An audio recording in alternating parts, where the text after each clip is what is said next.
একটা জিনিস বুঝলাম না, রুবেল তো চালায় তো রিক্সা, ওর ঘরে তো ঠিক মতো খাবারই নাই।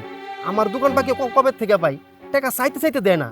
আজকে এলাম টাকার লেগা, আগে 10,000 দিল, আরো 40,000 টাকা অগ্রিম দিয়ে দিল। আমার তো মাথায় ধরতেছে না। আমি তাই চিন্তা করতেছি বিষয়টা কি।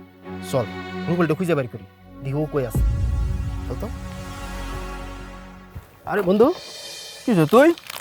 হ্যাঁ আমি তোর বাড়িতে গেছিলাম। আরে তুই আমার বাড়িতে গেছিস কেন? হ্যাঁ, আমার বউয়ের কাছে আমি তোর টাকা নাই খেয়েছি, তুই আমার কাছে মেলা টাকা পাস। ঠিক আছে, কইছিলাম কয়দিন পরে দিয়ে দিব, আমি আমার বউয়ের কাছে রাখেছি। কেন আমার বউ টাকা দিয়ে নাই তোরে? হ্যাঁ দিছে তো, আগে 10,000 টাকা পাইতাম, 10,000 টাকা দিছে, আর 40,000 টাকা আরো বেশি দিছে। ভালো কাম করছে আমার বউ, খুবই একটা ভালো কাম করছে। যেহেতু 40,000 টাকা বেশি দিছে, এখন বাজার সদায় যা যা লাগে আমার বাড়িতে পাঠাই দিবি। তোর দোকান কিন্তু কেউ যাবে না, ঠিক আছে? তোর কিন্তু নিয়মিত বাজার সদায় সব বাড়িতে পাঠাই দিতে দেবো। আচ্ছা ঠিক আছে, বাড়িতে বাজার টাজার যা লাগে সব দিয়েই মুখ, ঠিক আছে।